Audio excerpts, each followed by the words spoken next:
saat ini akan kami coba untuk menjelaskan sedikit terkait tentang bagaimana hubungan lembaga pendidikan dengan masyarakat.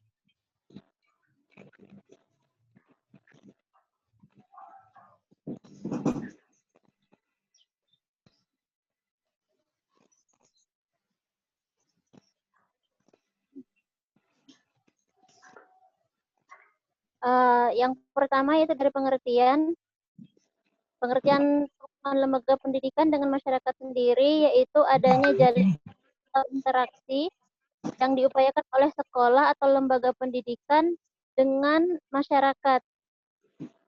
Gunanya yaitu agar sekolah itu atau lembaga pendidikan itu selalu eksis atau bisa diakui di tengah-tengah masyarakat itu sendiri.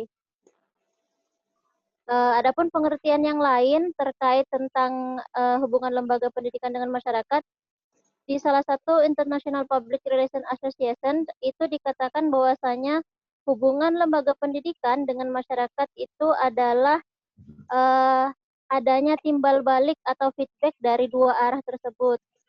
Sedangkan menurut Mulyasa di dalam buku beliau itu mengatakan bahwasanya hubungan lembaga pendidikan dengan masyarakat merupakan suatu sarana yang sangat berperan dalam membina, mengembangkan pertumbuhan pribadi peserta didik di sekolah.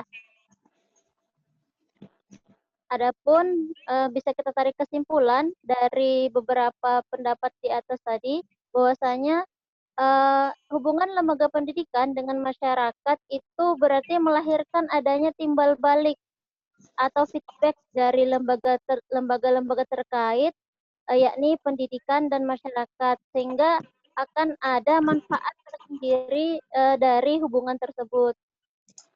Bagaimana Islam sendiri memandang hubungan lembaga pendidikan dengan masyarakat?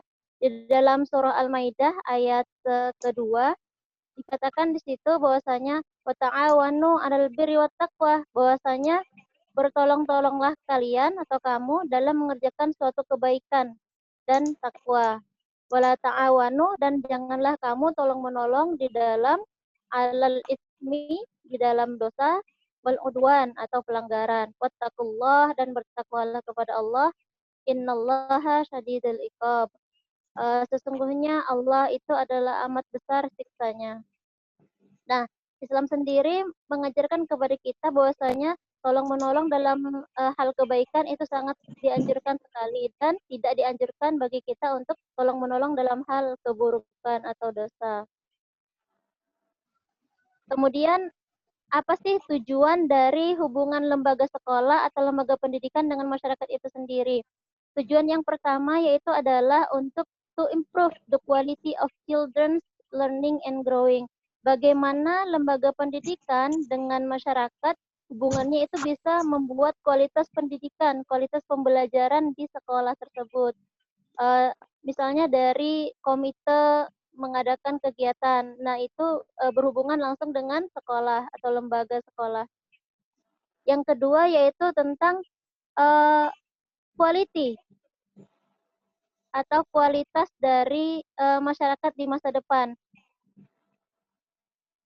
Pembelajaran atau pendidikan yang ada di sekolah itu akan melahirkan generasi-generasi di masa depan yang berkualitas. Bagaimana sekolah mendidik anak-anaknya, peserta didiknya untuk bisa menjawab tantangan-tantangan yang ada di masyarakat atau di dunia global ketika mereka keluar dari lembaga pendidikan. Dan adapun yang ketiga yaitu ini sangat diperlukan sekali antara lembaga sekolah dengan masyarakat, yaitu ada saling memahami, understanding, di situ dikatakan understanding. Bagaimana lembaga pendidikan dan masyarakat itu saling memahami fungsi mereka dan dari kegiatan-kegiatan yang mereka programkan untuk kemajuan dari lembaga pendidikan. Karena anak-anak atau peserta didik itu merupakan bagian dari masyarakat sendiri. Selanjutnya itu apa manfaat hubungan dari lembaga pendidikan dengan masyarakat. Yang pertama itu manfaat bagi lembaga. Manfaat yang pertama yaitu bisa berbentuk motivasi. Dengan adanya sumbangsih dari masyarakat tentunya menjadi motivasi tersendiri bagi lembaga pendidikan sehingga mereka tidak merasa bahwasanya mereka jalan sendiri, tapi ada backingan atau ada motivasi atau dukungan dari lembaga-lembaga lain yang dapat memajukan lembaga pendidikan mereka. Yang kedua yaitu bisa berbentuk manfaat sharing bagi lembaga pendidikan sehingga kesulitan-kesulitan atau problem yang dihadapi oleh sekolah bisa terbantu dengan adanya sumbangsih dari masyarakat secara eksternal itu maupun internal melalui komite-komite di sekolah. Adapun yang ketiga, manfaat bagi lembaga yaitu adalah informasi. Bagaimana lembaga mampu memberikan informasi kepada masyarakat terkait konsep-konsep apa yang mereka sajikan, yang mereka uh, kemukakan di masyarakat sehingga dapat diterima dengan baik oleh masyarakat tersebut. Dan yang terakhir, ini yang paling penting, menjadi sumber belajar. Masyarakat bagi lembaga pendidikan bisa menjadi sumber belajar. Kenapa? Karena bahwasanya yang ada pada lembaga pendidikan itu akan menjawab tantangan yang ada di masyarakat sehingga menjadikan masyarakat sebagai tempat belajar juga bagi lembaga pendidikan. Bukan hanya lembaga pendidikan itu sendiri yang menjadi tempat belajar, tapi masyarakat pun menjadi tempat belajar atau sumber belajar bagi lembaga pendidikan. Yang selanjutnya,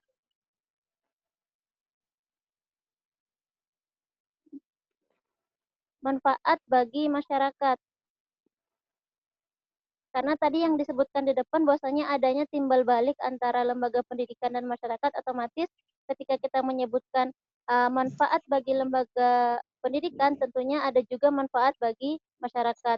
Manfaat yang pertama dikemukakan di situ bahwasanya masyarakat mengetahui inovasi-inovasi yang dilakukan oleh sekolah melalui program-program yang mereka canangkan, yang mereka programkan, kemudian uh, mereka kemukakan di masyarakat atau melalui komite dan media-media lainnya yang kemudian inovasi itu diterima dan bisa dijalankan oleh lembaga pendidikan kemudian dirasakan oleh masyarakat itu sendiri.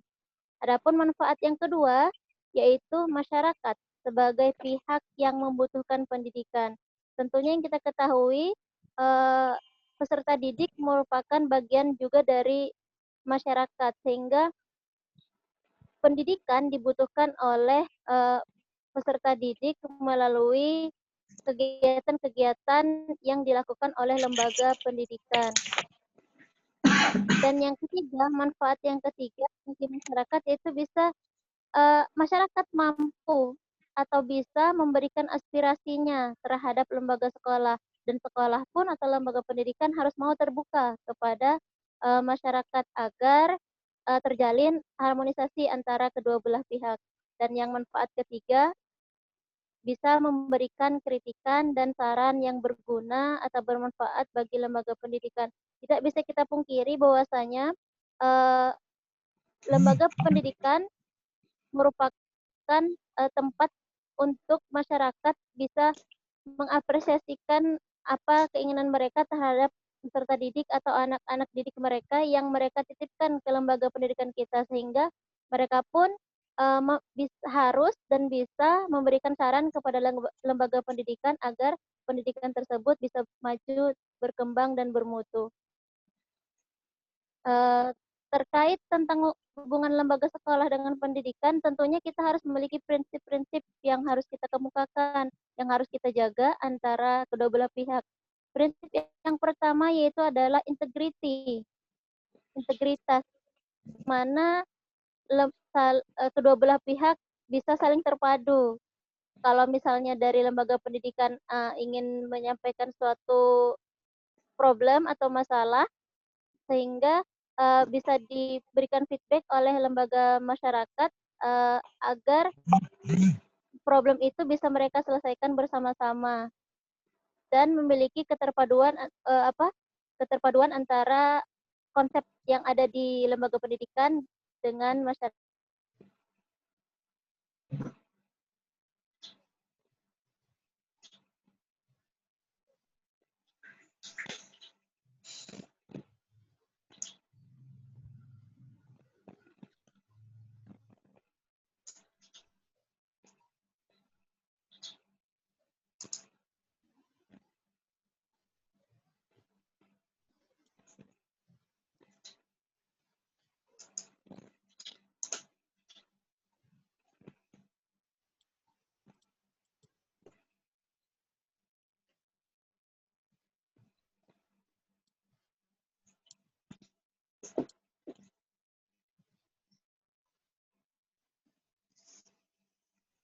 Kok nggak ada suaranya? Jaringan kayaknya Mbak Dana ya. Masih ada Mbak Dana. Yang jaringan tuh. Iya, masih ada kah? Nggak ada lagi ininya Mbak, slide-nya. Saya screen-nya kayaknya jaringan saya.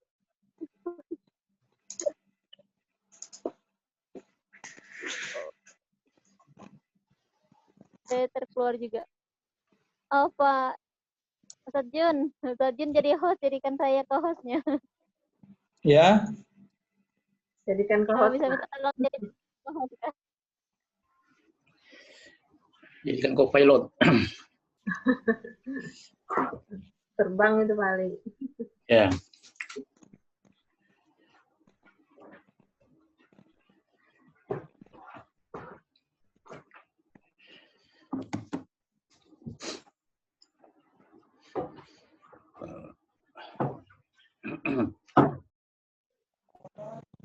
Ustadz Jun bisa jadikan saya co-host. Hei, bagaimana itu? Terkeluar saya aja. Itu saat pakai apa tuh, laptop atau HP? Saya pakai HP. Oh, nih klik yang partisipan. Yang mana? Partisipan. Terus klik nama saya.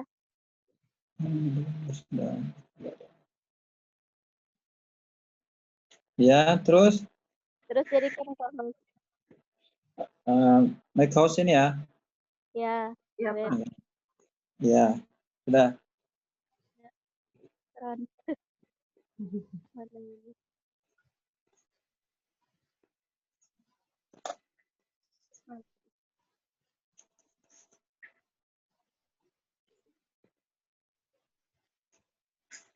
Sampai mana tadi Bunda? Ya. Sampai Ini. continuity ya. Continuity. Ya, terus menerus gitu ya. Tidak musim-musiman antara mau maju atau mundur atau stagnan di situ aja gitu. Jadi harus terus menerus, jangan sampai ada kesenjangan atau stop kegiatan tersebut. Kemudian yang ketiga, harus memiliki prinsip simplicity, harus simple nih gitu. Nggak boleh yang berbelit-belit karena kan masyarakat yang kita ketahui berbagai macam background pendidikan mereka, sehingga jangan sampai menjadi kesalahpahaman antara lembaga pendidikan dengan masyarakat. Harus disimpelkan gitu program-program apa yang pengen dikolaborasikan dengan lembaga masyarakat itu sendiri. Kemudian yang keempat yaitu coverage, bagaimana hubungan tersebut bisa menyeluruh atau mencakup semua aspek yang ada di lembaga pendidikan dan masyarakat agar terjawab semua problem atau program-program yang ada. Kemudian yang selanjutnya constructiveness, yaitu bagaimana informasi yang diberikan oleh lembaga pendidikan maupun dari masyarakat itu menjadikan konstruktif adanya pembangunan atau perubahan yang terjadi di lembaga pendidikan dan masyarakat. Adapun prinsip yang terakhir yaitu adalah adaptability. Bisa sesuai dengan masyarakat itu sendiri dan bisa juga sesuai dengan lembaga pendidikan. Jadi program-program itu tidak hanya sebagai wacana, tetapi bisa diadaptasikan, bisa dipraktekkan, bisa dijalankan bersama-sama lembaga pendidikan dan masyarakat. Kemudian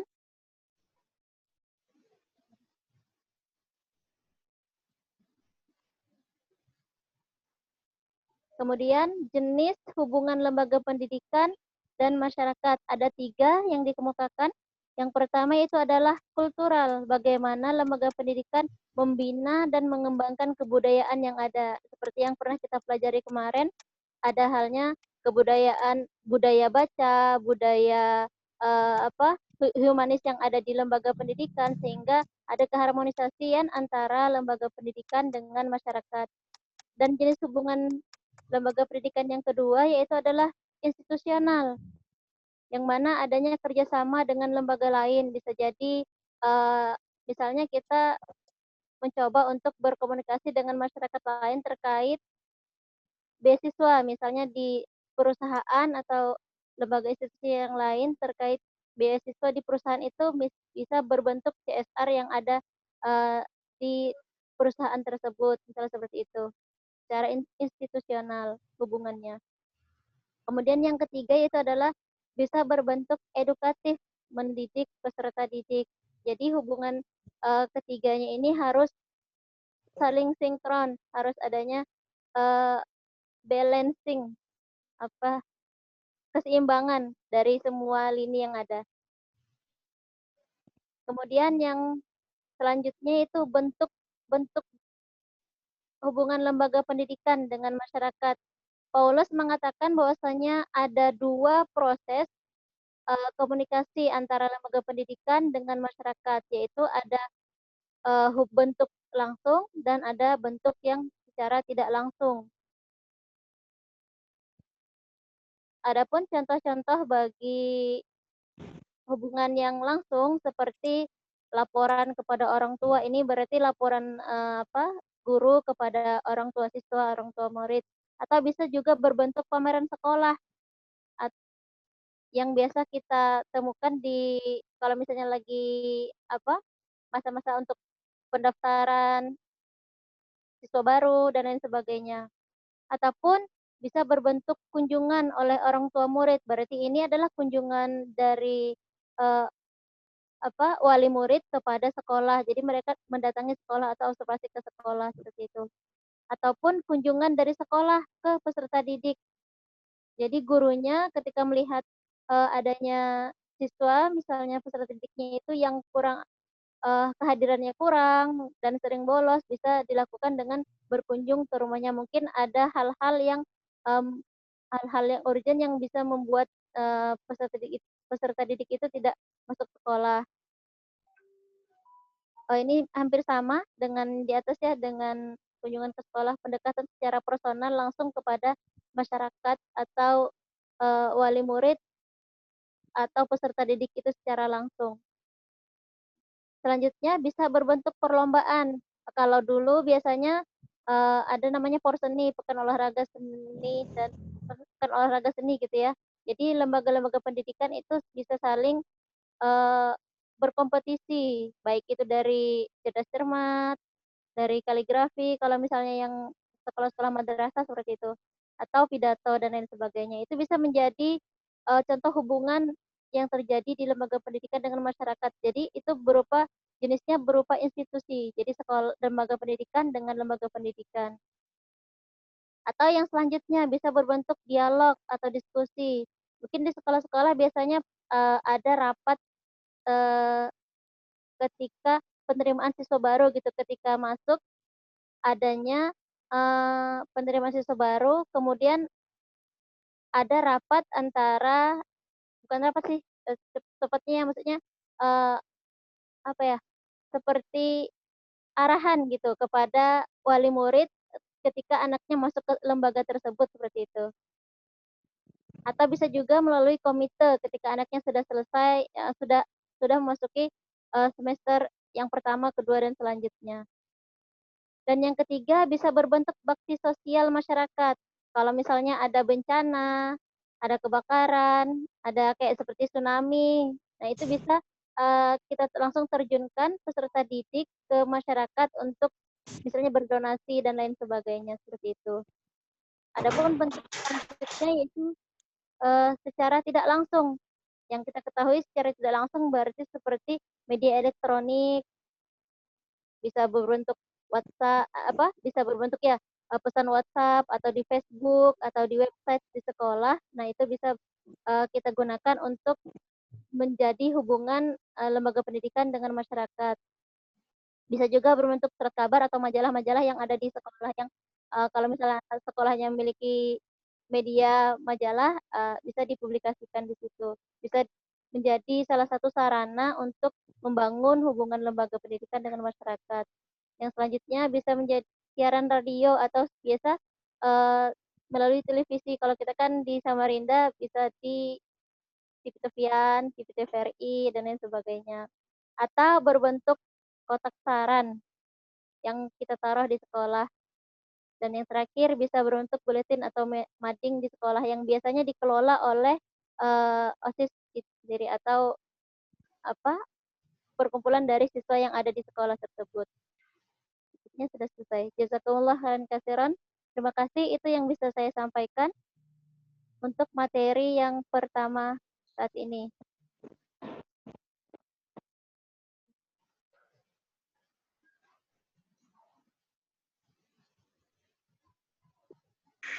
Lanjut Mbak Dana, yang punya saya ya?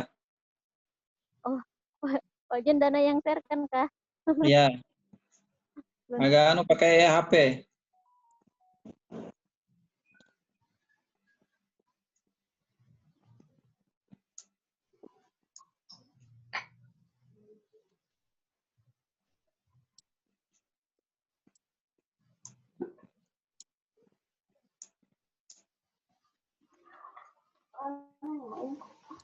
Ada.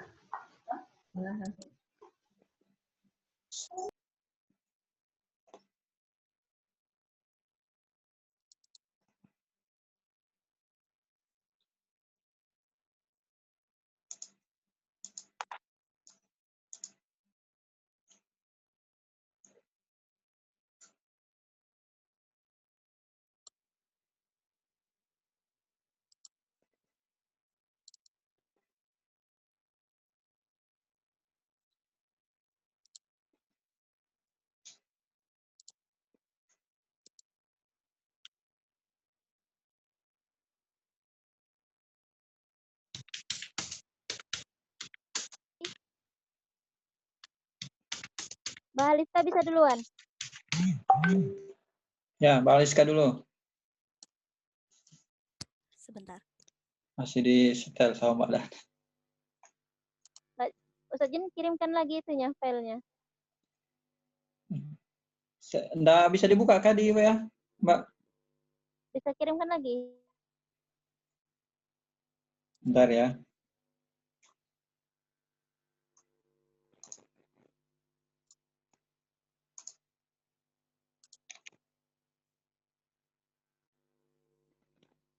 Mbak Alista dulu.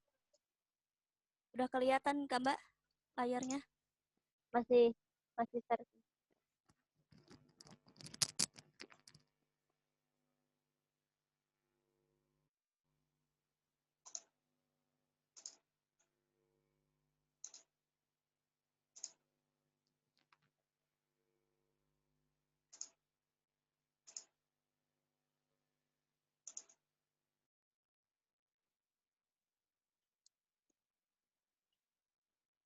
Selanjutnya akan disampaikan oleh Mbak Haliska terkait materi tentang media publikasi humas.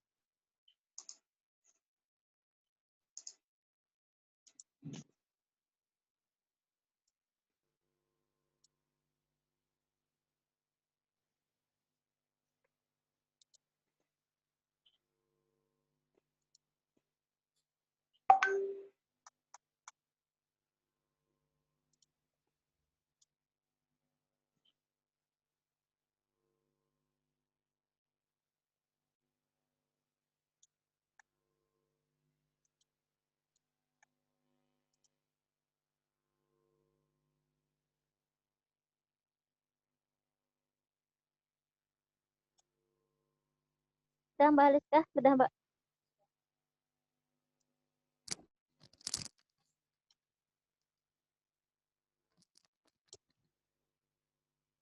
Baik, bismillahirrahmanirrahim. Assalamualaikum warahmatullahi wabarakatuh. Waalaikumsalam. warahmatullahi wabarakatuh. Aduh, maaf Pak. Bentar. Ini ya Kenapa, Mbak? sudah. Soalnya tadi itu ini video apa? Video PPT. Jadi baik. Pada saya hari ini akan mempresentasikan tentang media publikasi humas, media publikasi humas secara umum. Baik, seperti yang kita tahu, tugas humas yang utama adalah mempublikasikan suatu kegiatan serta menjalin komunikasi dengan masyarakat. Oleh sebab itu, seorang public relation atau seorang humas perlu melakukan publisitas dengan mengedepankan aspek keterbukaan, informasi publik, pemberitaan yang benar, dan juga transparan. Maka dari itu, seorang humas juga harus tepat dalam memilih medianya.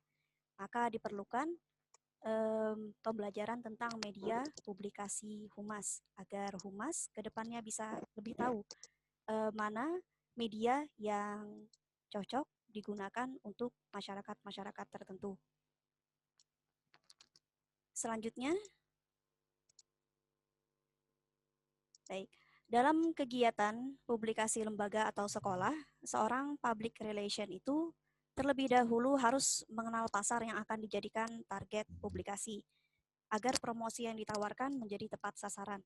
Misalnya untuk masyarakat ekonomi menengah ke bawah, publikasi lembaga dapat dilakukan dengan media cetak seperti brosur dan lain-lain yang mudah dijangkau.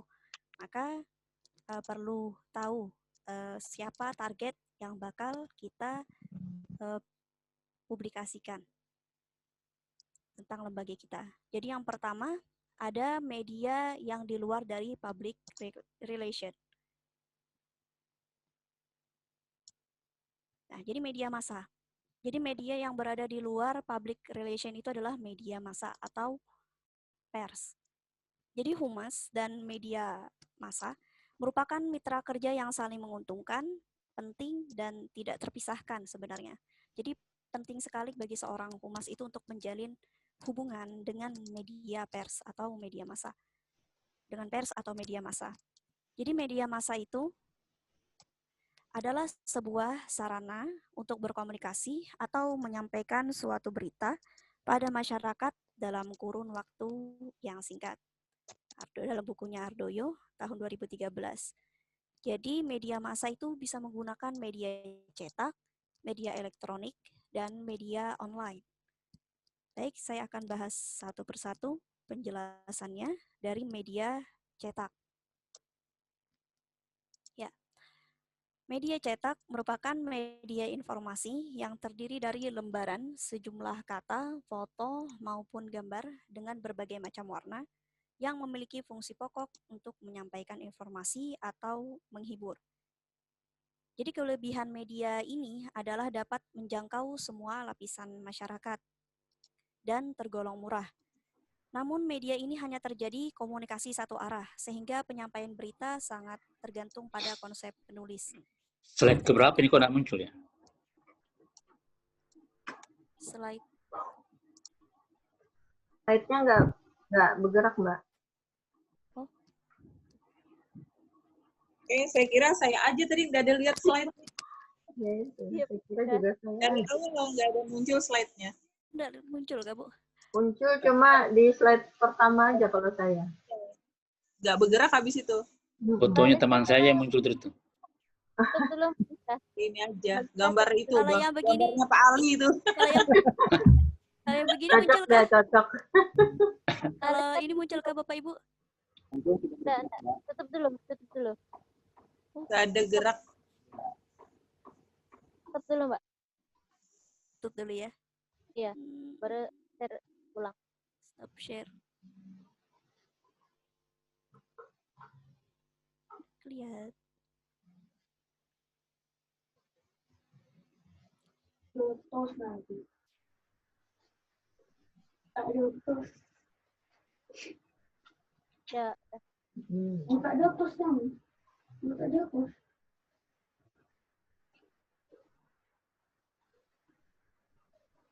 Media di luar public relation.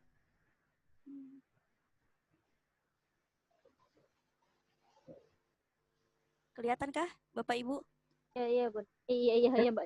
Ah, udah keluar. Udah, Mbak. Lanjut. Ya, baik. Media massa tadi. Jadi media massa tadi terbagi menjadi media massa itu terdiri bisa jadi 3 ya, media cetak, media elektronik, dan media online. Yang pertama, penjelasan tentang media cetak.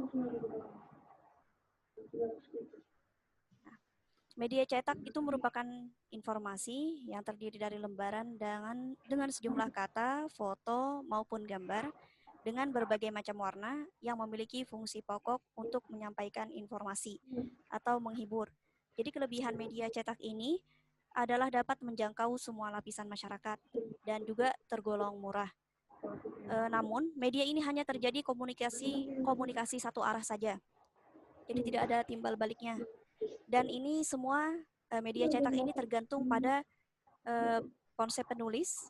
Jadi kalau misalnya dalam tulisannya itu tuh betul-betul bagus dalam mengajak masyarakat untuk bergabung ke sekolahnya, maka media tersebut berhasil, begitu. Jadi tergantung dari konsep penulisnya. Bagaimana dalam menulis media cetak ini. Selanjutnya, media elektronik. Jadi perlu kita tahu media elektronik itu terbagi menjadi 2, yaitu televisi dan radio. Jadi kelebihan kedua media ini adalah dapat menjangkau masyarakat yang lebih luas lagi sebenarnya daripada media cetak. Karena media elektronik ini yang pertama dari media televisi, karena penyampaian informasi melalui media televisi itu sangat efektif karena dia audiovisual dan mampu menjangkau daerah pelosok sebenarnya, pedesaan maupun pegunungan. Kemudian yang dapat dilakukan dari media televisi itu seperti misalnya ceramah umum atau diskusi atau wawancara. Untuk ini ada hubungannya dengan media pers. Kemudian selanjutnya adalah siaran radio ya. Kemudian siaran radio itu juga memiliki beberapa unggulan sebenarnya. Yang pertama, teks yang akan disiarkan itu dapat disiapkan sebelum waktu penyiaran. Kemudian tidak dipengaruhi faktor komunikator, seperti sikap dan tingkah laku, karena tidak terlihat ya, tapi dapat terdengar. Kemudian dapat melewati batas ruang, waktu, serta jangkauannya juga luas. Kemudian dapat dibantu latar belakang musik. Seperti di video RRI di Samarinda sini, juga sebenarnya rutin ya dilakukan semacam pembelajaran online yang didatangkan pengajarnya itu dari berbagai sekolah yang ada di Samarinda.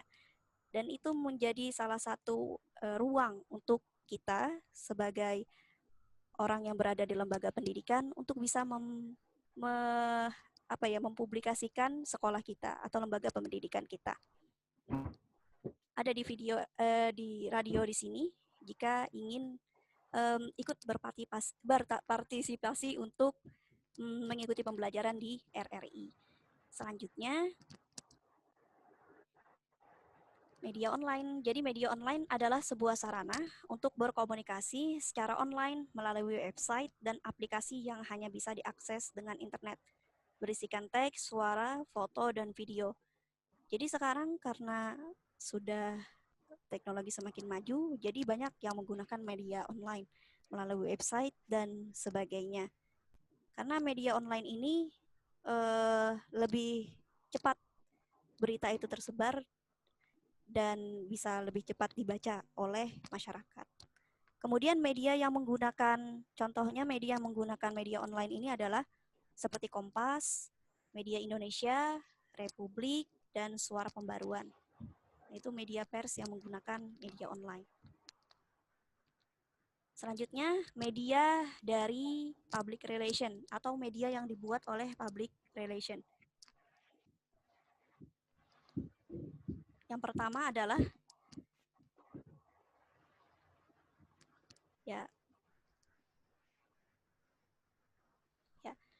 pertama, media yang dibuat oleh public relation itu adalah host journal, atau kita bilang itu sebagai media internal. Jadi host journal merupakan salah satu media komunikasi public relation yang dapat diterbitkan sendiri. Ya, jadi host journal itu seperti buletin, majalah, surat kabar, newsletter, atau koran dinding perusahaan atau lembaga tersebut. Jadi bentuk host journal ini dan isinya tidak berbeda dengan pers komersial. Hanya saja yang membedakan untuk pembacanya, dalam host journal, pembacanya lebih khusus, yaitu sesuai dengan target publik tersebut. Jadi dibagikannya khusus sesuai dengan targetnya. Itu untuk host journal. Kemudian ada juga host journal online. Jadi di sini kayak ada siaran, kemudian ada radio. Jadi kalau misalnya lembaga pendidikan kita mempunyai radio sendiri, nah itu salah satu juga yang dibuat oleh sarana dari media yang bisa dipublikasikan dari public relation yang berada di internal, lingkungan internal. Kemudian website juga salah satunya. Jadi contoh-contohnya kayak booklet, kemudian pamflet, dan poster.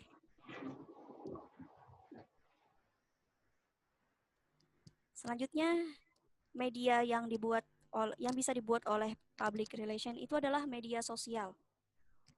Jadi media sosial ini hadir dan merubah paradigma berkomunikasi di masyarakat saat ini. Komunikasi tak terbatas, ruang, jarak, dan waktu. Bisa dilakukan di mana saja dan kapan saja, tanpa harus bertatap muka. Dengan hadirnya aplikasi jejaring sosial seperti Facebook, Twitter, Instagram, YouTube, dan semacamnya, orang-orang dapat saling berinteraksi tanpa harus bertemu langsung. Dan sekarang jadinya jarak bukan lagi masalah dalam berkomunikasi. Dan ini menjadi salah satu media yang paling efektif bagi seorang humas atau seorang public relation dalam mempublikasikan lembaga pendidikannya. Dan yang paling mudah sekarang untuk saat ini. Apalagi ini lebih banyak menjangkau masyarakat yang lebih luas, termasuk pemuda-pemuda, anak-anak muda selanjutnya. Jadi so now, thanks your attention. Terima kasih banyak atas perhatiannya. Selanjutnya saya kembalikan ke moderator. Terima kasih Mbak Aliska. Terkait materi media publikasi humas. Yang terakhir, biar kita percepat, materi yang akan disampaikan oleh humas dalam perspektif manajemen pendidikan Islam.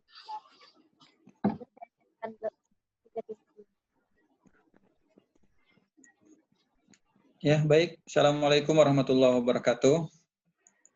Alhamdulillah wa syukurillah wa la hawla wa la quwata illa billah. Asyhadu an la ilaha illallah wahdahu la syarikalah wa asyhadu anna Muhammadan abduhu wa rasuluh. Alhamdulillah teman-teman yang saya banggakan dan saya hormati. Pada kesempatan ini saya akan menyampaikan, mempresentasikan makalah berkenaan dengan humas dalam perspektif manajemen pendidikan Islam. Sebelumnya, tadi sudah dibahas juga hubungan madrasah atau sekolah atau lembaga pendidikan dengan masyarakat. Ya, oleh Mbak Dana, kemudian media, oleh Mbak Aliska.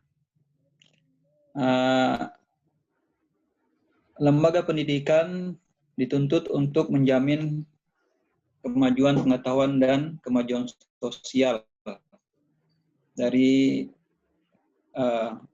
dengan menjadi perilaku aktif dalam perbaikan masyarakat. Oleh karena itu, lembaga pendidikan yang merupakan bagian yang tidak terpisahkan dengan masyarakat, bahkan pertumbuhan dan perkembangan lembaga pendidikan selaras dengan tuntutan dari masyarakat. Ya. Hubungannya tadi sudah dijelaskan dengan kehumasan. Sekolah atau lembaga pendidikan di situ dituntut atau berkewajiban memberikan penerangan tentang tujuan-tujuan atau program-program atau kebutuhan serta keadaan masyarakat. Nah, sebaliknya, sekolah Islam juga harus mengetahui dengan jelas apa kebutuhan, harapan, dan tuntutan masyarakat terhadap lembaga pendidikan. Sehingga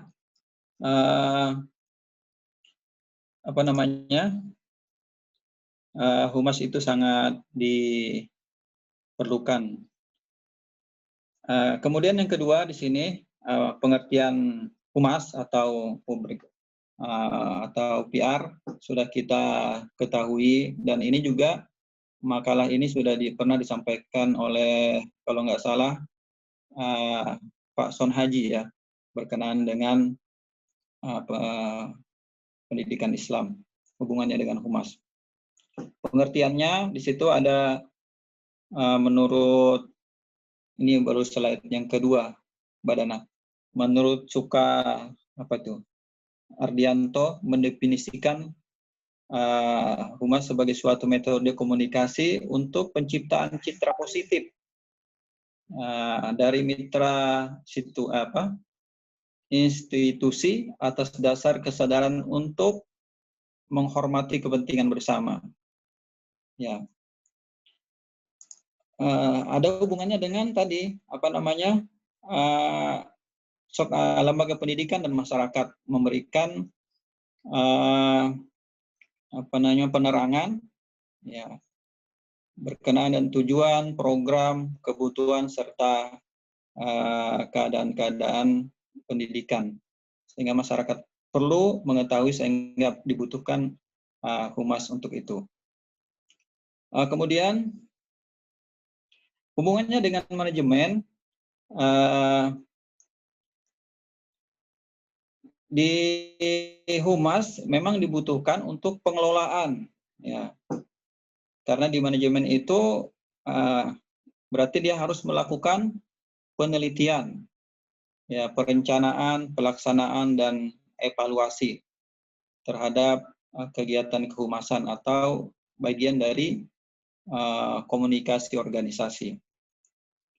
Ya, kemudian berikutnya hubungannya atau kaitannya dengan pendidikan Islam. Ya, kalau dalam pendidikan Islam, kehumasan ini tidak lepas dari prinsip kehumasan dalam Al-Quran dan hadis, ya, prinsip kehumasan atau prinsip kaidah kehumasan dalam perspektif Al-Quran dan hadis. Ya, konsep komunikasi dalam Al-Quran yaitu peradaban masyarakat Madinah pada masa awal adalah bukti konkret keberhasilan dakwah Rasulullah Shallallahu Alaihi Wasallam. Berarti Rasulullah Shallallahu Alaihi Wasallam itu mempunyai kepiawaian dalam hubungan masyarakat, atau ya, VR-nya luar biasa. Sehingga dalam kurun waktu yang cukup lumayan singkat, dalam 23 tahun kalau nggak salah, sudah memberikan dampak yang luas terhadap ajaran Islam pada saat itu. Itu luar biasa. Kemudian juga digambarkan hubungan sosial masyarakat yang sangat hangat, indah, saling menghargai dan menghormati di tengah-tengah perbedaan, tidak saling memaksakan kehendak atau memaksakan pendapat sendiri. Kemudian itu semua untuk mencapai tujuan pendidikan, ya. Hubungan kehumasan atau fungsi humas itu memang diharapkan menjadi salah satu indikator untuk mencapai tujuan pendidikan dalam Islam.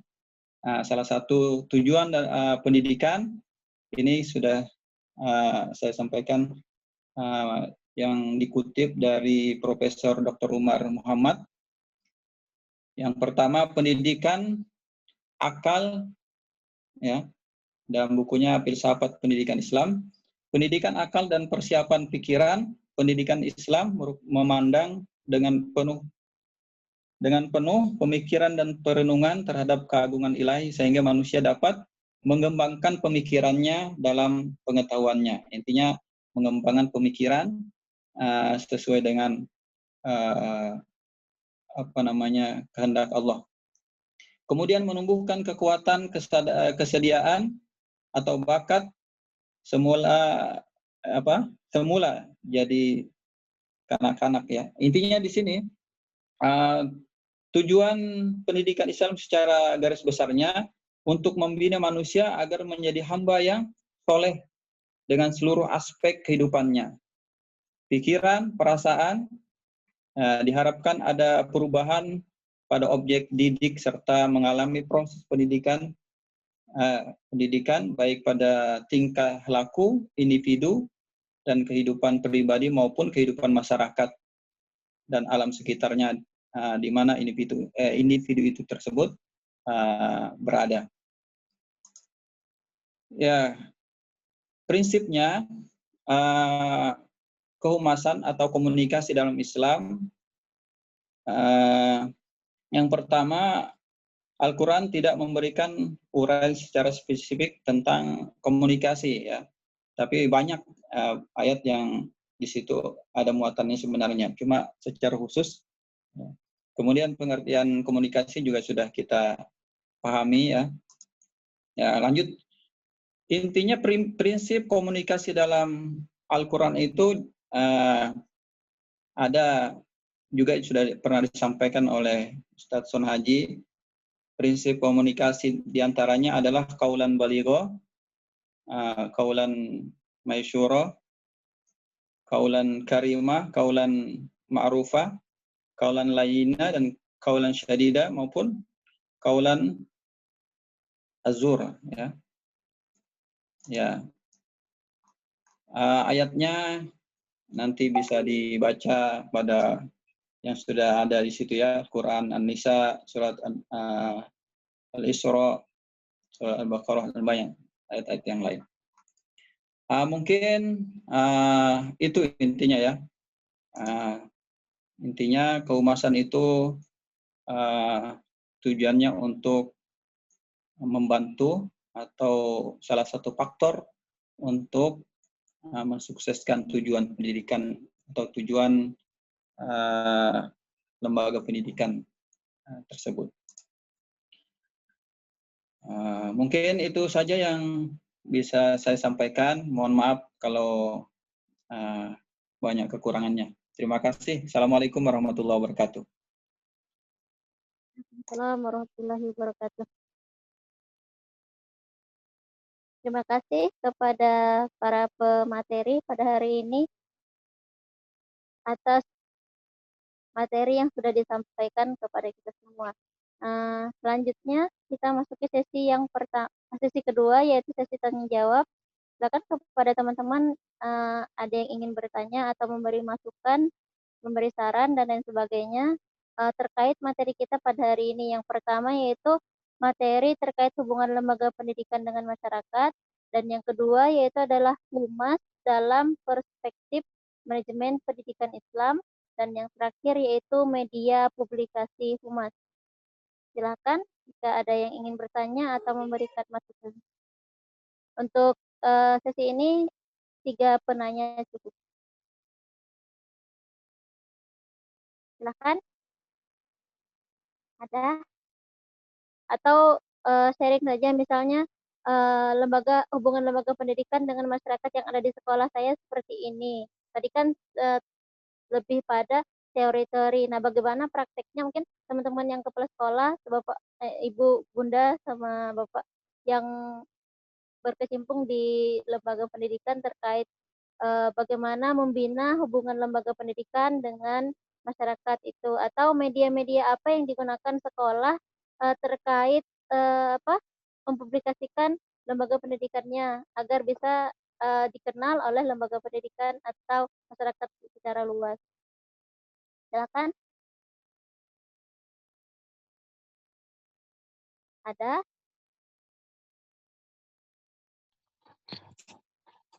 Kak Putra. Moderator.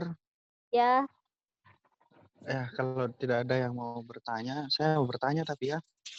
Bukan bertanya sih, minta pendapat. Lebih iya. bagus. Saya tadi sempat menyimak gitu hubungan lembaga pendidikan dengan masyarakat ya, Mbak Dana ya. Ya, betul. Yang ingin saya tanyakan sejauh mana atau adakah batasan-batasan lembaga yang memang tidak bisa disentuh, bahkan tidak boleh disentuh oleh masyarakat. Itu aja sih. Karena mungkin ya enggak semua yang ada di sekolah itu diketahui oleh masyarakat walaupun ada hubungan. Itu aja. Terima kasih. Oh iya, terima kasih Kak Putra.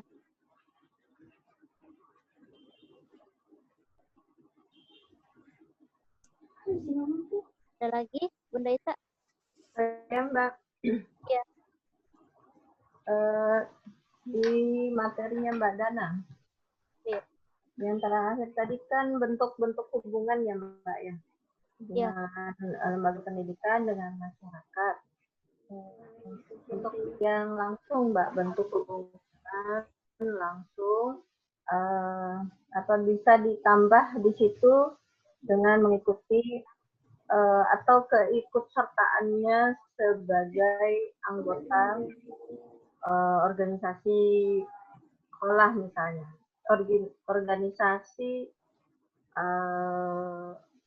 pendidikan gitu, misalnya organisasi guru ya gitu Mbak. Oh iya. Itu kan hubungan masyarakat juga ya. Iya. Sekolah dengan masyarakat. Misalnya kayak mungkin kalau apa ya? Saya lupa kalau SD. Kalau TK kan ada IGTK. Ada IGTKI, Simpaudi, gitu. Kumpulan-kumpulan semacam komunitas gitu ya. Komunitas atau organisasi pendidik atau lembaga pendidikan. Saya juga dalam misalnya bergabung di sebuah jaringan. Ini kan juga membangun hubungan antar lembaga ya, otomatis membangun hubungan sekolah dengan masyarakat. Termasuk nggak gitu? Mungkin yang mau ditanyakan. Terima kasih Mbak Dana.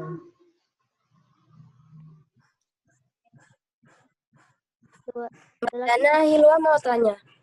Ya, silakan Hilwa. Jadi kan tadi membahas hubungan masyarakat di lembaga pendidikan. Ya. Itu gimana sih kalau misalnya contoh konkretnya ketika sebuah lembaga pendidikan sudah dicap atau mempunyai citra yang ternyata setelah dibangun bertahun-tahun itu baik, hanya karena masalah sepele akhirnya jatuh lagi, itu gimana cara membangun kembali atau membangun kepercayaan kembali kepada masyarakat supaya pulih gitu. Itu aja sih Mbak. Terima kasih. Oke. Pak Son sama Mbak Haliska nggak nanya sekalian Kak Dana? Antar masyarakat ya, oke. Tadi Mbak Dana saya punya, tapi enggak usah deh, enggak jadi. Kenapa Mbak Liska? Tadi 3 penanya aja kan sudah dapat. Oh, 4 deh boleh. Ada apa? Enggak usah Mbak. Sama tadi kayak Mbak Hilwa tadi. Ke Dana. Saya. Pak Son nanya. Diborong Mbak Dana. Gas terus pokoknya gas. Saya Sudah. Bismillah, Assalamualaikum warahmatullahi wabarakatuh. Sabar ya. Saya mencoba tanya Mbak Aliska. Jadi makalahnya judulnya apa Mbak? Media publikasi humas aja Mbak. Nah kayaknya memang tanyanya harus ke Mbak Aliska. Kita sering berkomunikasi dengan wali murid melalui media, baik itu lewat FB atau lewat WA. Nah, terkadang dalam komunikasi itu karena bukan secara langsung lewat tulisan, nah apa yang kita sampaikan itu tidak sesuai dengan, dalam arti tidak sama dengan yang kita maksud gitu loh. di situ bagaimana kita contoh misalnya begini,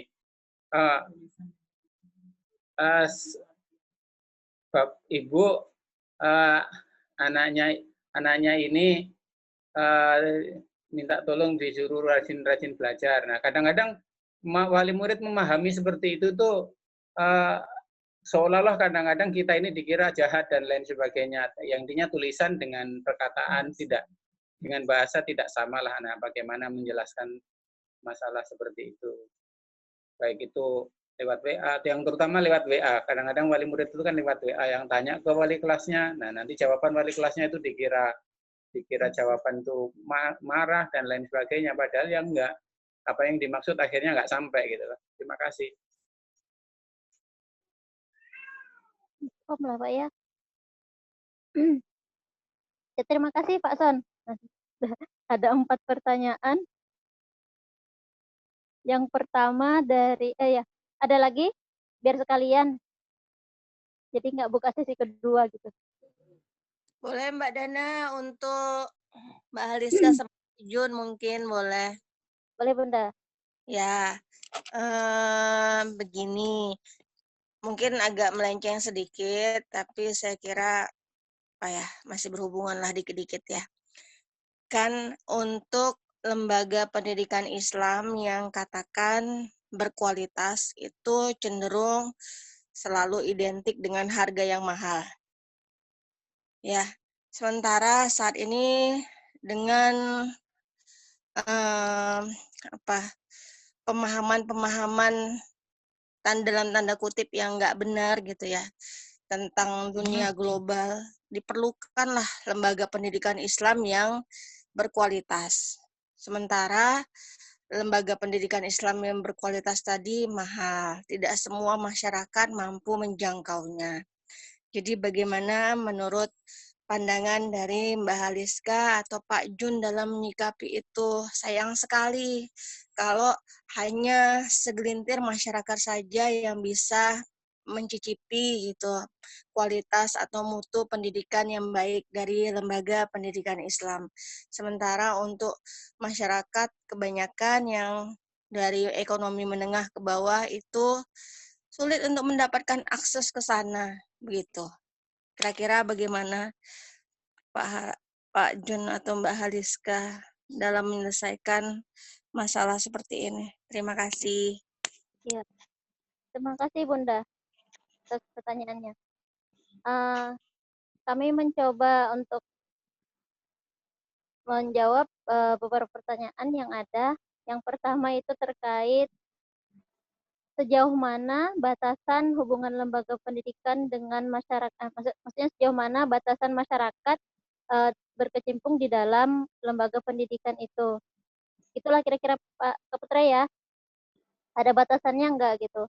Nah, ketika terkait tentang lembaga pendidikan ini kan formal, tidak bisa sekaligus masyarakat itu langsung terjun 100% gitu ke lembaga pendidikan tersebut. Kan ada batasan-batasan tersendiri. Ketika kemarin tuh ada sempat disebutkan bahwasanya ada yang bisa kita sentuh, ada yang tidak bisa kita sentuh. Maksudnya ada yang bisa dipublikasikan, ada yang tidak bisa kita publikasikan. Nah, yang tidak bisa kita publikasikan kan ibaratnya terkait tentang keuangan dan sebagainya itu lembaga masyarakat tidak bisa 100% bisa langsung ikut terjun gitu untuk mengelola dana tersebut. Otomatis kan itu ada terbatas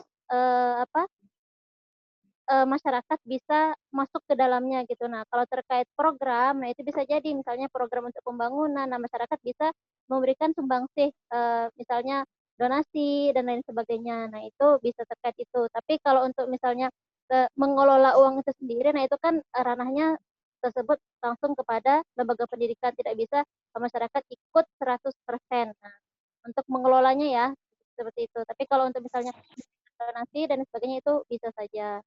Jadi ada batasan-batasan tidak bisa secara 100% kita masyarakat luar itu ke kegiatan yang berhubungan langsung dengan misalnya keuangan itu. Nah, seperti itu kira-kira. Kalau ibarat terkait program misalnya ada program outdoor di luar, nah itu bisa jadi masyarakat bisa ikut di situ. Nah, tapi kalau misalnya sejauh yang kita ketahui kemarin terkait pendanaan yang berhubungan dengan ibaratnya apa ya yang riskan lah gitu untuk diketahui oleh masyarakat. Nah, itu sebaiknya sekolah juga lembaga pendidikan juga tidak perlu untuk mempublikasikannya ke masyarakat. Jadi tidak 100% kita ikutkan masyarakat kepada program yang itu tadi, pendanaan seperti itu. Tapi kalau misalnya program-program yang secara general, nah itu silahkan saja, tidak masalah. Asalkan juga ada keterbukaan gitu kan antara lembaga pendidikan dengan masyarakat. Itu yang pertama. Yang kedua, nanti kalau misalnya ada yang kurang, teman-teman mungkin ada yang bisa menambahkan terkait batasan-batasan lembaga pendidikan dengan masyarakat itu apa hubungannya. Nah, yang kedua yaitu bisa nggak gitu masyarakat itu langsung ikut menjadi keanggotaan yang ada di lembaga pendidikan. Tentunya ketika kita terkait misalnya KKG, nggak mungkin kan masyarakat yang bukan ranahnya ikut langsung jadi anggota KKG itu, tidak mungkin karena itu kan khusus untuk guru. Nah, sedangkan bagaimana bisa masyarakat ikut terjun ke lembaga pendidikan melalui komite, biasanya yang bisa Bunda kemarin sempat singgung juga kan melalui komite. Nah, kalau misalnya itu bisa, tapi kalau misalnya kita ikut membangun sendiri, nah itu tidak bisa. Tapi kalau seandainya seperti sekolahnya YSIT, Jaringan Sekolah Islam Terpadu, nah itu kan mereka dari institusi ya, jadi hubungan secara institusional antara lembaga pendidikan dengan lembaga pendidikan yang lain, nah itu bisa saja seperti itu. Tapi tidak bisa bahasanya tiba-tiba gitu, tiba-tiba kita bikin secara mandiri keanggotaan kita, nah tidak bisa. Tapi kalau seandainya perkumpulan sekolah atau kita yang lembaga pendidikan JSIT, nah itu bisa mereka gunakan seperti itu. Jadi kegiatannya ada terprogram gitu, hubungannya itu ada terprogram secara institusional itu tadi. Yang selanjutnya, ketiga, bagaimana membangun kembali kepercayaan pada masyarakat ketika pertama kali sudah dicap bagus, tiba-tiba sekolah itu masyarakat kurang bagus. Nah, itu kembali lagi kepada tidak bisa kita 100% memberikan bisa membuat kita itu disenangi oleh semua orang gitu, tidak mungkin gitu. Jadi semampunya kita saja gitu, bagaimana menjadikan lembaga pendidikan kita itu bisa diterima mereka dengan kapasitas kita sendiri gitu. Jangan jadikan asumsi orang lain itu membuat kita menjadi lebih stres jadinya ya. Maksudnya yang sempat disampaikan oleh Ibu Iti kemarin itu ketika ekspektasi orang terhadap kita itu berbeda dengan apa yang kita keluarkan. Tapi ketika kita mampu untuk mengekspresikan apa yang kita punya sesuai dengan kemampuan kita, yang itu menjadi prinsip dasar dari lembaga pendidikan kita, kenapa tidak mungkin gitu. Ketika halnya ada satu kesalahan kita dilihat orang langsung dicap secara tidak baik gitu. Nah, tapi ada hal-hal lain yang perlu kita kemukakan, misalnya kan dari lembaga, misalnya dari siswa gitu ya, kita anggap siswa.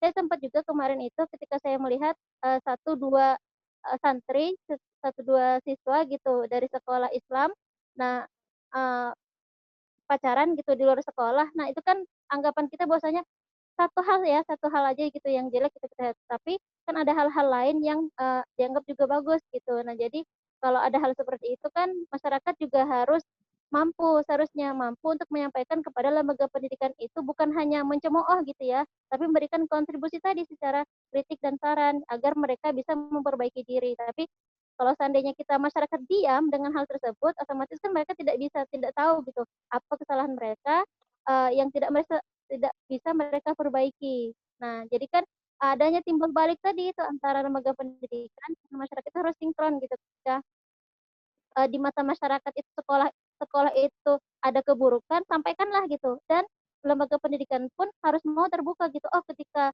ada masukan, ada kritikan dari masyarakat, harus mampu untuk menjawab itu gitu. Jangan sampai didiamkan juga gitu. Tidak ada solusi sama sekali. Jadi semampu kita lembaga pendidikan untuk bisa menjadikan masyarakat itu kembali percaya kepada kita. Jangan sampai asumsi mereka menjadikan kita stres untuk mengembalikan nama baik sekolah atau lembaga. Nanti bisa teman-teman yang lainnya juga bisa memberikan masukan atau sarannya.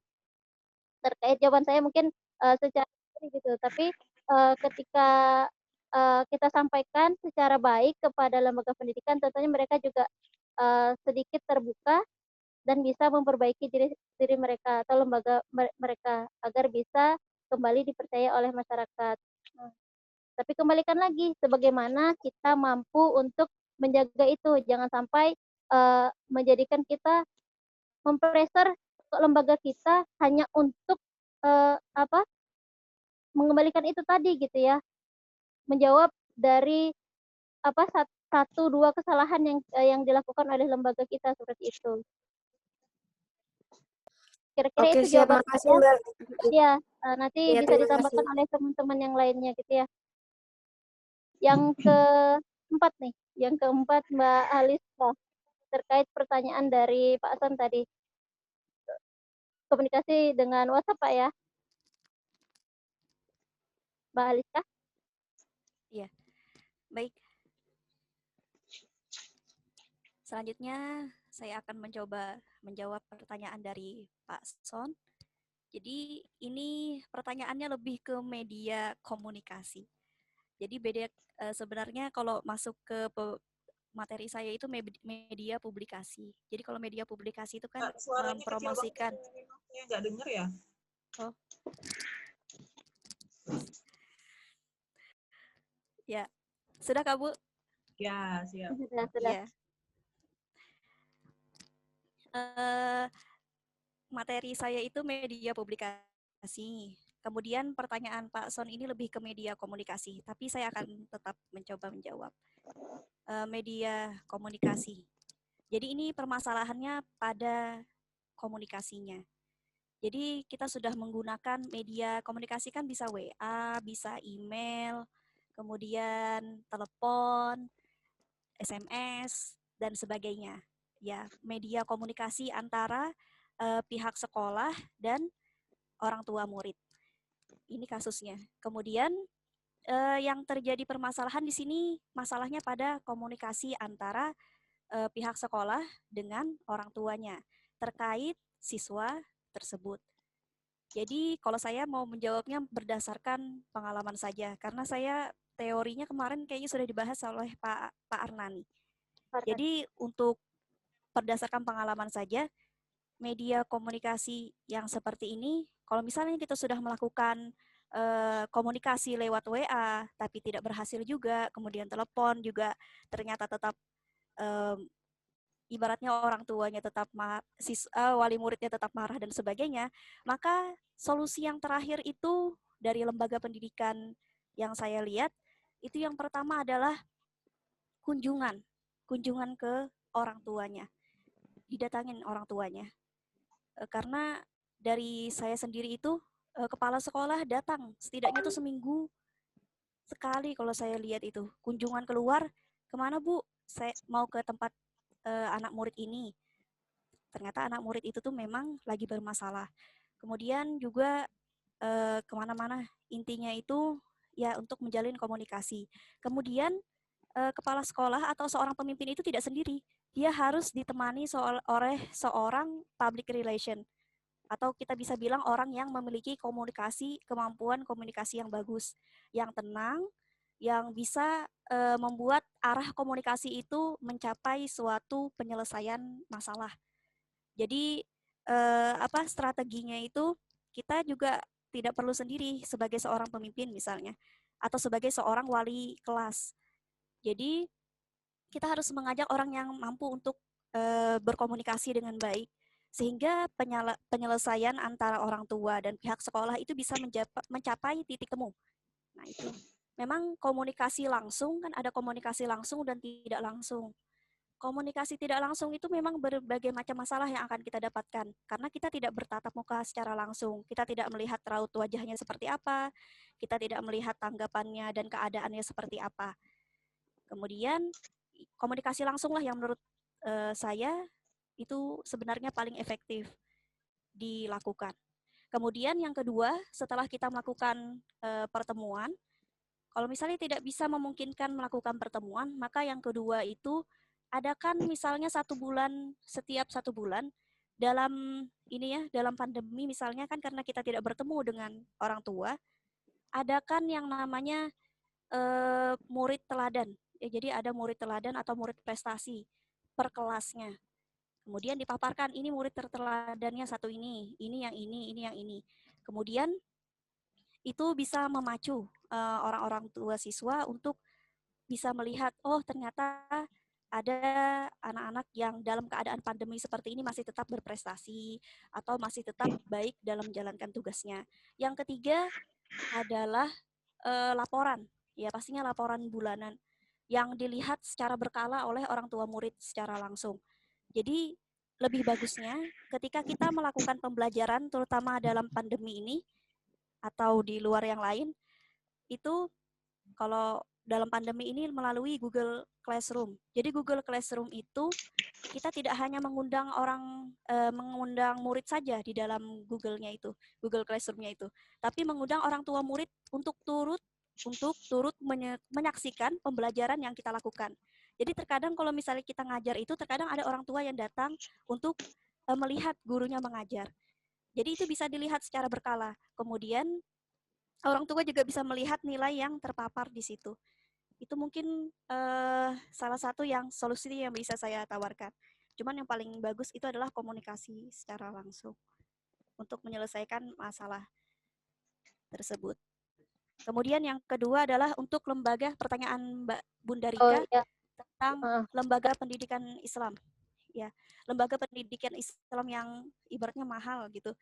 Padahal sekarang ini ibaratnya umat Islam, terutama anak-anak muda saat ini, anak-anak muda Islam saat ini, itu membutuhkan benteng-benteng, ibaratnya lembaga pendidikan yang berkualitas untuk meningkatkan pemuda-pemuda Islam selanjutnya begitu. Tapi lembaga pendidikannya mahal. Nah, jadi permasalahannya itu bagaimana dalam menyelesaikan masalahnya? Sebenarnya lembaga pendidikan Islam yang mahal itu sebenarnya tidak hanya ya memang mungkin ya, kalau misalnya kualitas sekarang kita tidak dapat kita pungkiri bahwa kualitas uangnya mahal itu juga kualitas itu bisa ditentukan dari uang yang mahal gitu ya, uang gini aja, lembaga pendidikan Islam itu sebenarnya juga menawarkan solusi yang mahal itu, sebenarnya menawarkan solusi untuk orang-orang atau masyarakat yang tidak mampu. Contohnya saja misalnya lembaga pendidikan yang ada di Samarinda, contohnya SMA Islam Bunga Bangsa atau Gontor sekalipun, itu biasanya menawarkan beasiswa untuk siswa-siswa yang tidak mampu tapi ingin sekolah di lembaga pendidikan Islam tersebut. Jadi, tapi ini orang-orang yang menerima beasiswa tersebut pasti ada kadar-kadarnya. Misalnya orang yang menerima beasiswa tersebut pernah memenangkan olimpiade, atau dia hafal Quran, atau yang ketiga dia kemampuan akademisnya ketika dites itu bagus. Nah, itu salah satunya yang bisa kita lihati dan kita pahami. Dan cara menyelesaikan masalahnya yaitu dari lembaga pendidikan Islamnya tersebut. Karena lembaga pendidikan Islam tersebut walaupun harganya mahal, misalnya masuk ke dalam sekolahnya, tapi kualitas yang ditawarkan, kemudian pembelajaran yang ditawarkan, itu memang bagus dan ibaratnya itu contohnya aja kayak Cambridge, Umi Foundation, dan sebagainya. Misalnya lembaga pendidikan itu menggunakan itu. Kan itu perlu ibaratnya ada uang dan sebagainya yang ditawarkan ke pihak dari Cambridge-nya, atau pihak Umi Foundation-nya, atau pihak yang lainnya. Begitu sih yang bisa saya klarifikasikan tentang lembaga pendidikan Islam yang mungkin mahal. Sebenarnya ada beasiswanya, tapi tergantung orang-orangnya mau atau tidak, dan bisa atau mampu atau tidak. Itu saja, selanjutnya saya kembalikan ke moderator. Ya, terima kasih Mbak Aliska. Terakhir, Pak Juniansah. Tadi kan ada satu tuh disebutkan sama Bunda Rika, bagaimana orang yang ekonominya menengah ke bawah lah, kita katakan seperti itu ya, bisa merasakan pendidikan yang berkualitas tadi, pendidikan Islam yang berkualitas itu bagaimana Pak? Ya, terima kasih atas pertanyaannya. Pertanyaan Bu Rika tadi benar ya. banyak orang yang ingin menikmati pendidikan yang layak, tapi maksudnya mau juga menikmati pendidikan yang baik. Rata-rata itu biasanya kalau yang baik itu juga dibarengi dengan pembiayaan yang lumayan mahal. Tadi juga sudah disampaikan Mbak Haliska bahwa ada juga sih lembaga pendidikan yang pembiayaannya cukup mahal, tetapi ada bab kota berapa persen untuk mereka yang punya kemampuan dan kemauan, ya, kemampuan dan kemauan. Dalam artian bahwa dia punya kemampuan dari segi intelektual, mungkin anaknya lumayan cerdas, tapi mereka tidak mempunyai kemampuan pembiayaan. Itu banyak sekarang itu lembaga-lembaga yang dikatakan lumayan mahal, itu sudah bisa terakomodir sekarang ini.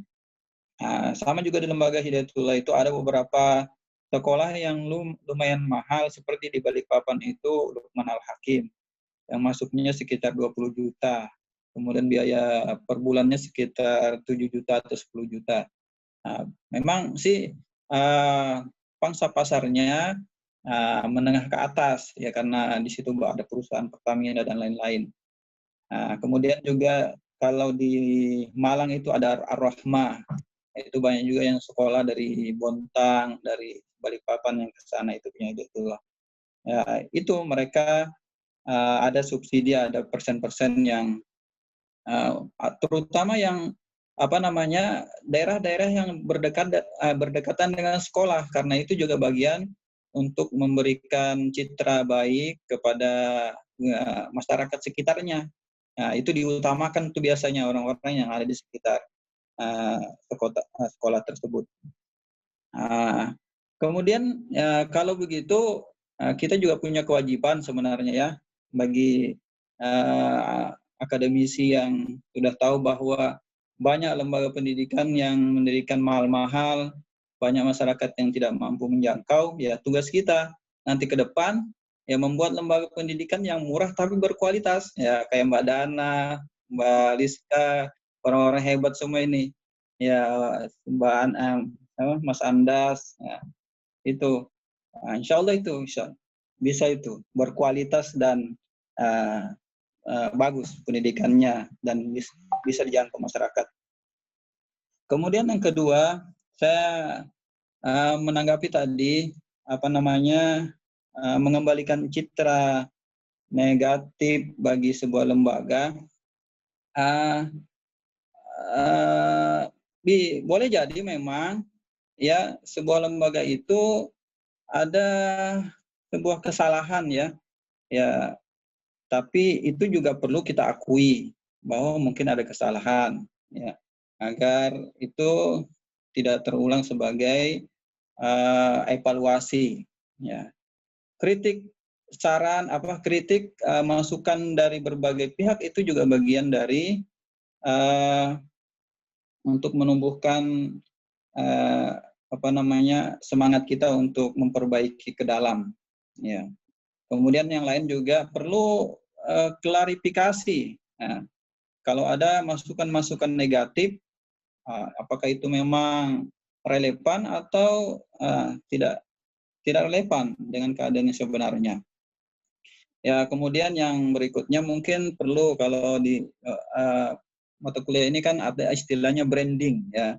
Kita kembalikan, memperbaiki reputasi sekolah kita, bahwa kita sudah mengalami perubahan-perubahan. Ya, contohnya seperti pesantren. Kalau dulu kan pesantren itu image-nya atau buruk, ya.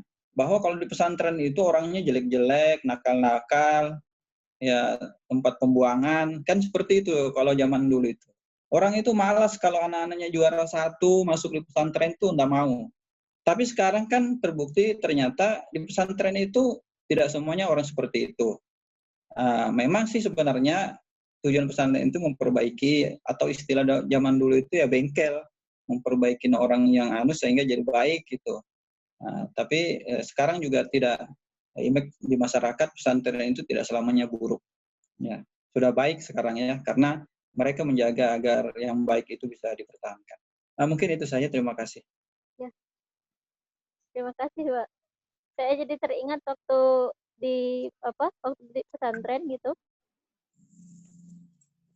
Teman-teman itu sering bilang bahwasanya pesantren itu kayak penjara gitu.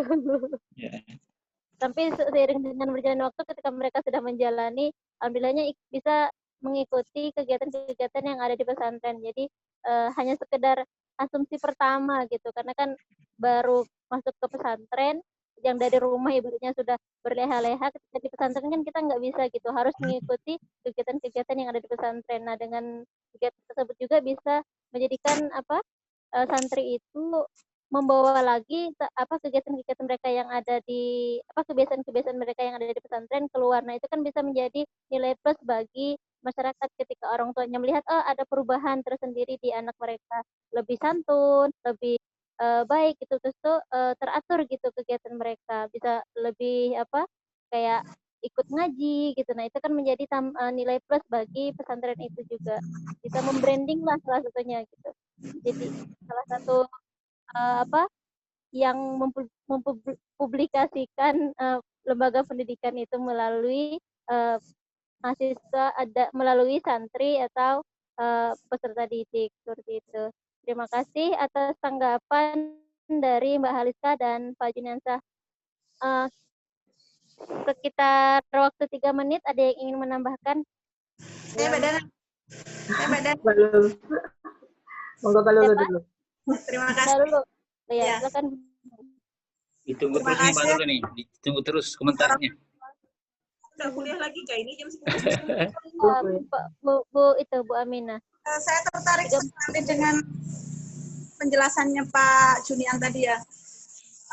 Yang pertama saya mau menyimpulkan bahwa ternyata komunikasi lembaga dan publik itu sangat dibutuhkan ya, sangat penting. Karena sama pengalaman saya sama Mbak Dana, saya masuk pesantren, sempat dibilang, mau jadi apa sih kamu di pesantren? Saya sendiri juga bingung, iya gitu akhirnya. Namun ternyata seiring waktu, ya alhamdulillah banyak hikmah yang didapatkan di situ. Nah, itu artinya informasi di dalam pesantren ini tidak tersampaikan ke publik. Padahal di situ banyak mutiara-mutiara yang tidak bisa diketahui kalau tidak disampaikan. Maka dari itu, sebuah pesantren itu memang wajib ada public relation-nya. Kemudian saya mau berbagi juga masalah pendidikan. Kalau kita bilang pendidikan itu mahal, kita lihat dulu dari mana. Memang semua pendidikan mahal. Walaupun bayarnya murah, tapi sejatinya dia mahal. Kenapa?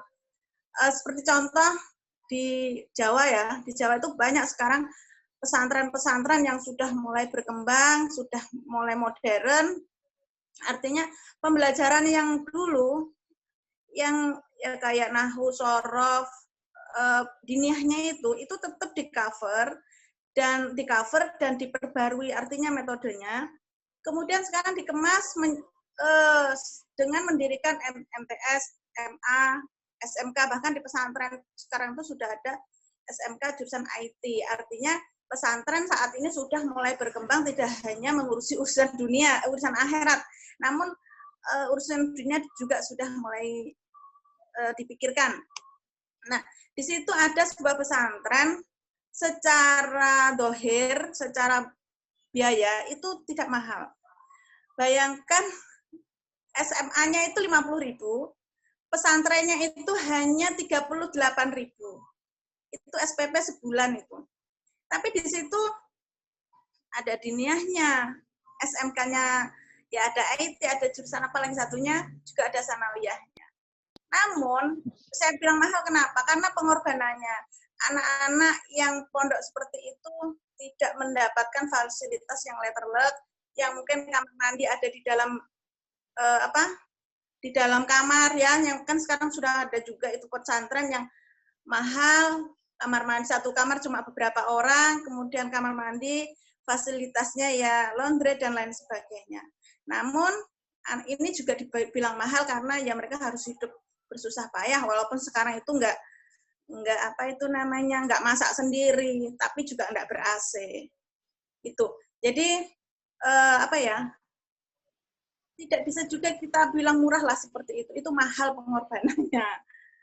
Jadi Indonesia itu sangat kaya raya dengan budaya pendidikannya.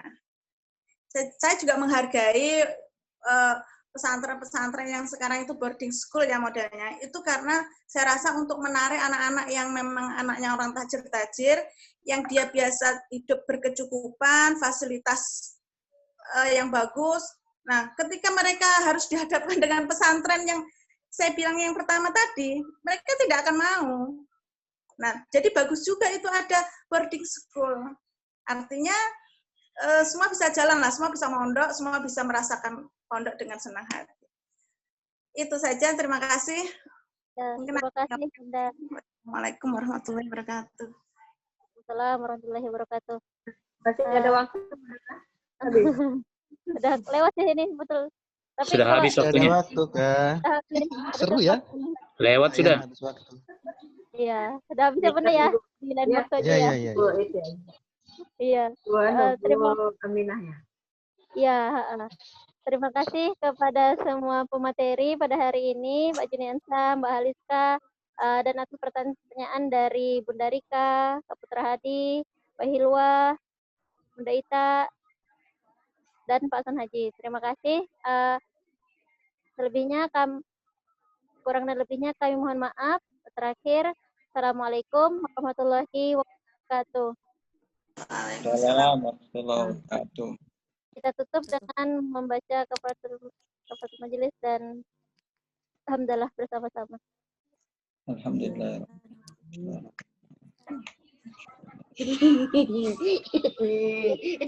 Ini cuma tinggal 12 menit